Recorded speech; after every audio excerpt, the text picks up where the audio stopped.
In a country and a region known for its political, social, and economic volatility, developing a world-class boutique winery isn't the most obvious route to success. Lebanese like to go into quick investment restaurants, hotels, things that yield very quickly results and dividends. And this is exactly the opposite.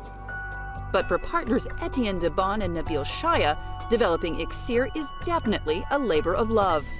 I was looking desperately to see how I could make it in Lebanon.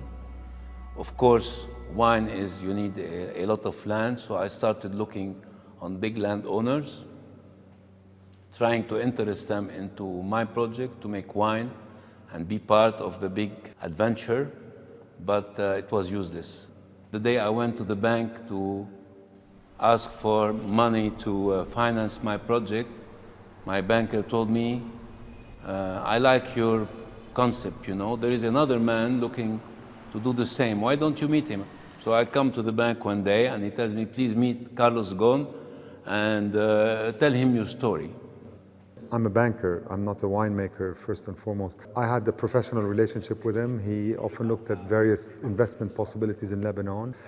He wanted to do something more where he would employ people here and something that Lebanon can export while at the same time creating value within Lebanon. A few years later, I think Mr. Debani came to see the CEO of our bank with an investment proposal for wine, and sure enough, one thing led to another, and I think the first time Mr. Ghosn and Mr. Debani sat together, there was obviously something there, a great winemaker, an international investor, and Iksir started.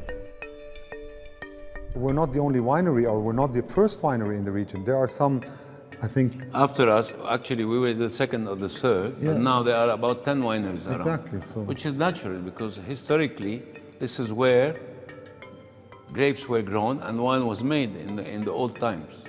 With the proximity of the old port of Byblos, where both the cedars of Lebanon were being transported to Egypt, as well as wine back then, very nearby the sea. So it was a natural place to produce wine. Tell me a little bit about the property of the winery itself. So we bought this piece of land with this old house.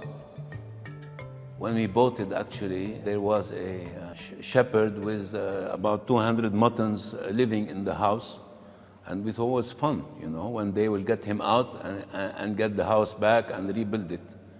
But actually, we were squatted for 28 years. That's a pretty big delay, isn't it? Yeah, something like 20 lawsuits. Finally, in 2007, we were lucky enough to get rid of him, get him out of the house by the force of the weapons, and got the house back.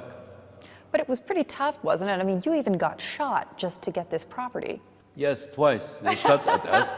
Actually, our old guard... But that didn't make you rethink the proposition? Not really, because it was part of the war, because you weren't safe anywhere.